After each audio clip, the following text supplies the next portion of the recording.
Ravi Sihag IAS अफसर जो अमूमन यूपीएससी का मोटिवेशन देने वाले पेज के रील सेक्शन में दिख ही जाते हैं। हिंदी मीडियम से 3 बार यूपीएससी क्रैक करने वाले रवि सिहाग कई एस्पिरेंट्स के लिए इंस्पिरेशन भी होंगे।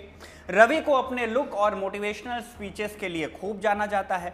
उनकी बातों को ज़्यादा तवज्जो इसलिए भी मिलती रही है क्योंकि उन्होंने अपने आईएएस बनने के सपने को पूरा करने के लिए 3 बार यूपीएससी क्रैक किया। पहली बार में रैंक 337वीं मिली तो आईएएस नहीं मिला। दूसरी बार में रैंक 317वीं आई, फिर भी आईएएस नहीं मिला। लेकिन तीसरी बार उनकी रैंक आई 18वीं और उनका सपना तब जाकर के पूरा हुआ। हिंदी मीडियम से यूपीएससी देने वाले रवि ने खूब सुर्खियां बटोरी, लेकिन इसी बीच अब वो खुद ही एक सुर्खी बन रहे हैं। सोशल मीडिया पर फैले एक सरकारी कागज ने ऐसा सवाल उठाया कि अब रवि की दिक्कतें बढ़ सकती हैं। उनकी छवि पर सवाल उठने लगे जो संभवतः उनके फैंस या कह लें जिनके लिए वो इंस्पिरेशन हैं, उनके सेंटिमेंट्स को भी काफ़ी हर्ट कर रहा है। अब ऐसा क्या है उसमें? वो कागज है जांच का आदेश। जांच जो एक आरोप से पनपा। आरोप की रवि सिहाग ने एक लूप होल का इस्तेमाल करके ईडब्ल्यूएस का सर्टिफिकेट बनवाया। आरोप की 2 बार में आईएएस ना निकलने के कारण तीसरी बार इसी लूप होल का इस्तेमाल करते हुए उन्होंने अपना सपना पूरा किया। अब ये आरोप क्या हैं, कहां से पनपे और क्या है ईडब्ल्यूएस का वो लूप होल जिसका इस्तेमाल करके गलत तरीके से असल जरूरतमंदों का हक मार लिया जाता है, सब कुछ समझेंगे इस वीडियो में। साथ ही जानेंगे रवि सिहाग की पूरी कहानी भी। नमस्ते, मेरा नाम शुभम है और आप खबरगांव देख रहे हैं। 13 जुलाई साल 1995 को राजस्थान के श्री गंगानगर जिले के विजयनगर गांव में जन्मे रवि सिहाग एक किसान परिवार से ताल्लुक रखते हैं। उनके पिता राम कुमार सिहाग किसान हैं और माता विमला देवी एक हाउस मेकर। रवि 3 बहनों के बीच अकेले भाई हैं। मीडिया में उनके बारे में जितना भी लिखा गया उससे पता चलता है कि रवि के घर की आर्थिक स्थिति बहुत अच्छी नहीं थी। सरकारी स्कूल से पढ़ाई के बाद रवि ने पिता के साथ साथ खेती किसानी में उनका हाथ भी बटाया।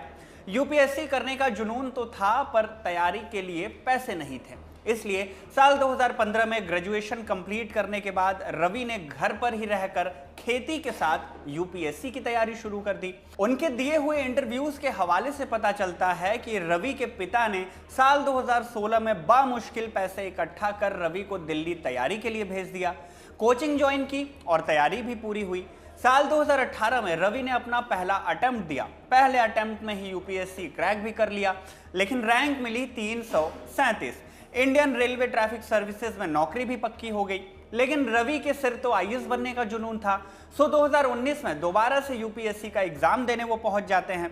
इस बार भी रवि को सफलता मिलती है, रैंक में भी सुधार होता है। इस बार रवि की रैंक आई 317।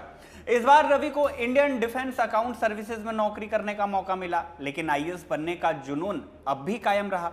आईएएस बनने का सपना लेकर रवि ने 2020 में तीसरी बार यूपीएससी का एग्जाम दिया, लेकिन इस बार उन्हें सफलता नहीं मिली।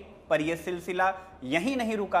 2021 में रवि ने एक और बार यूपीएससी का एग्जाम दिया। इस बार ना सिर्फ उन्होंने एग्जाम क्रैक किया बल्कि ऑल इंडिया 18वीं रैंक लाकर उन्होंने आईएएस बनने का ख्वाब भी पूरा किया। इसके बाद सोशल मीडिया पर उनके कई सारे वीडियोस वायरल हुए। कोचिंग संस्थान में उनके स्पीचेस हुए, उनके चलने फिरने और उनकी जाती जिंदगी की खूब चर्चा की गई। चर्चा ज्यादा इसलिए भी हुई क्योंकि रवि ने हिंदी मीडियम से यूपीएससी क्लियर किया था। ऐसा माना जाता है कि हिंदी मीडियम से यूपीएससी क्लियर करना इंग्लिश मीडियम की तुलना में ज़्यादा कठिन हो जाता है।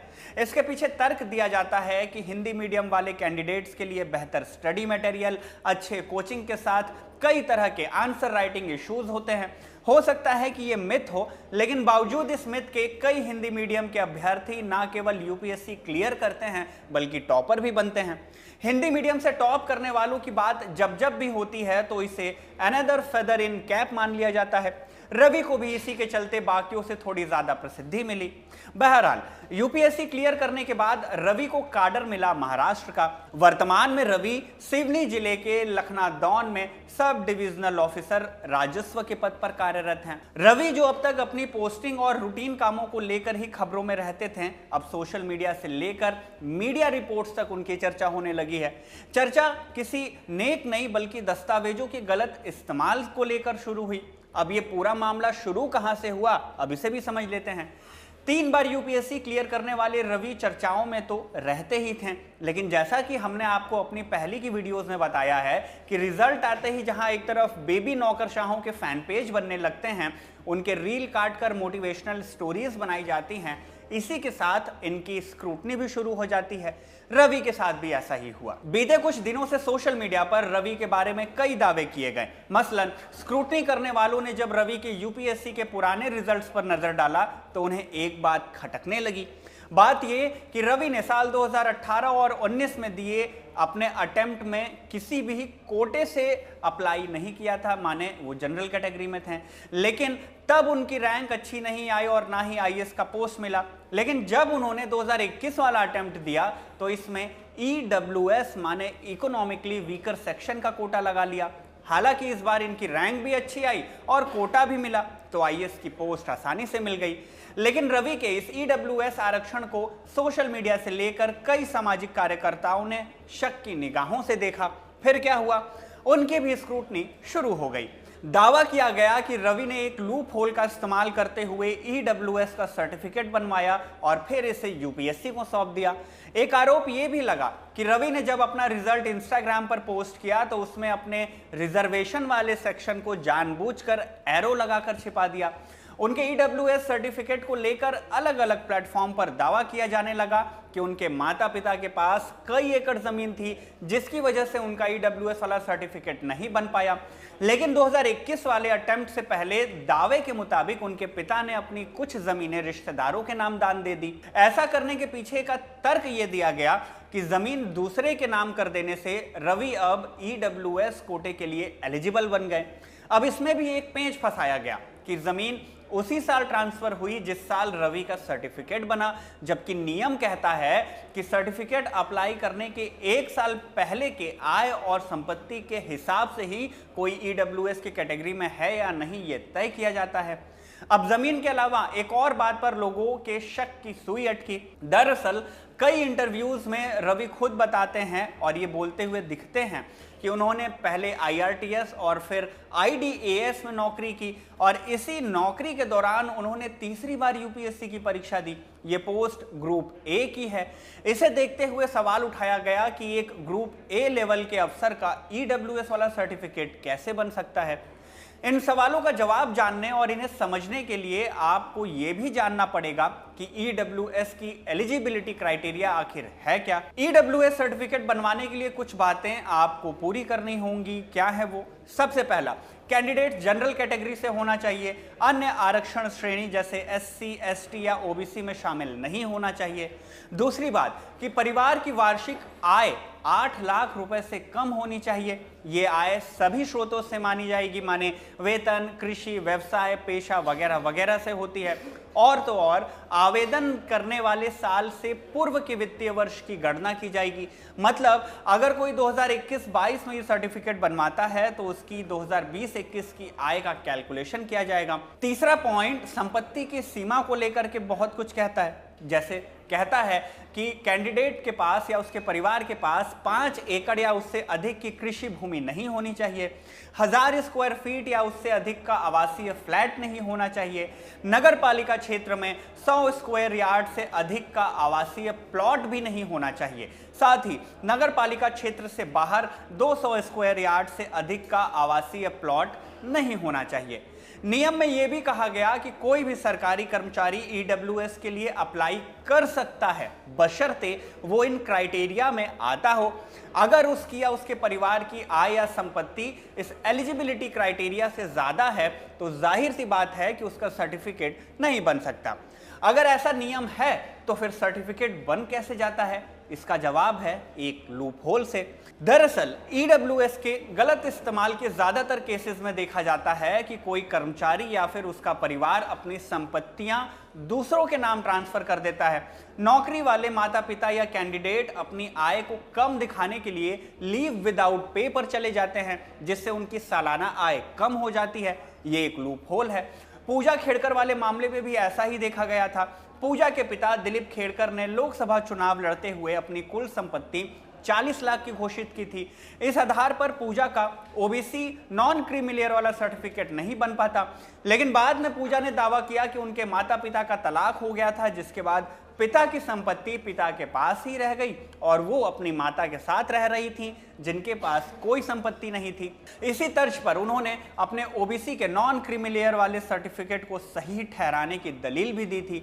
इसी तरह से कई लूप होल्स हैं जिनका इस्तेमाल कर असल जरूरतमंदों का हक मार लिया जाता है। अब रवि पर भी ऐसे ही आरोप लग रहे हैं। बहरहाल रवि के सिलेक्शन के बाद से ही ये सब कुछ चल रहा था। अब तक ये सब कुछ सोशल मीडिया तक ही सीमित था, लेकिन इसी बीच पुणे के सामाजिक कार्यकर्ता विजय कुंभार ने एक लिखित शिकायत दर्ज करा दी। विजय वही हैं जिन्होंने आईएएस प्रोबेशनर पूजा खेड़कर के खिलाफ भी शिकायत की थी। पूजा को साल 2024 में सेवा से बर्खास्त किया गया था क्योंकि उन्होंने कथित तौर से नकली पर्सन विद बेंचमार्क डिसेबिलिटी यानी दिव्यांगता और फिर ओबीसी का प्रमाण पत्र देकर 2022 की यूपीएससी परीक्षा पास की थी। 2 अप्रैल साल 2025 को विजय ने ही अपने सोशल मीडिया से एक रिपोर्ट शेयर की। रिपोर्ट का नाम था the UPSC files a saga of forgery. इसमें कुल 22 आईएएस आईपीएस अफसरों की डिटेल दी गई जो अलग अलग विभागों में काम तो कर रहे हैं पर उन पर गलत तरीके से सर्टिफिकेट बनवाकर गलत तरीके से आरक्षण का फायदा लेने का आरोप लगा है। बकौल विजय इन्हीं 22 अफसरों की लिस्ट में से अब आईएएस आईपीएस का एचआर डिपार्टमेंट कहे जाने वाले डिपार्टमेंट ऑफ पर्सनल ट्रेनिंग्स ने कुल 15 नामों को सेलेक्ट किया और उनके वेरिफिकेशन की कार्रवाई शुरू की है। इनमें राजस्थान, उत्तर प्रदेश और हरियाणा से 2-2 आईएएस अधिकारियों के नाम हैं। ओडिशा, बिहार, मध्य प्रदेश, महाराष्ट्र और केरल से 1-1 आईएएस अधिकारी हैं।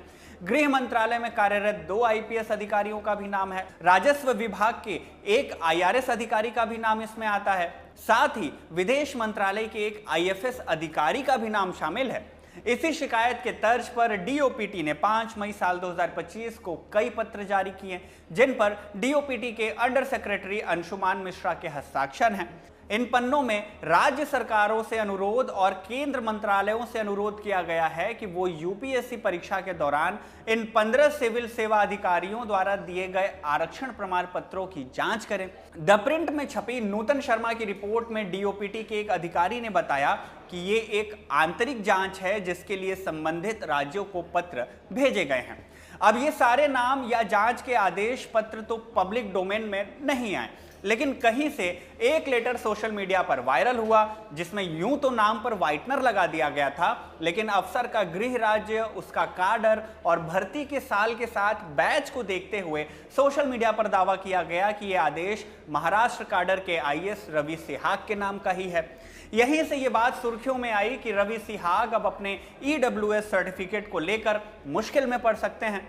बहरहाल दावे के मुताबिक अभी सिर्फ जांच का आदेश आया है। जांच में क्या कुछ सामने आता है, रवि का क्या जवाब आता है, आने वाले दिनों में ये सारी बातें और भी साफ हो जाएंगी। जैसे ही इस मामले में और भी जानकारी मिलेगी हम आप तक जरूर पहुंचाएंगे। वैसे आप रवि और इस पूरे मामले पर खासकर ईडब्ल्यूएस के गलत इस्तेमाल को लेकर क्या कुछ सोचते हैं, कमेंट बॉक्स में हमें जरूर बताइएगा। इस वीडियो में बस इतना ही। धन्यवाद।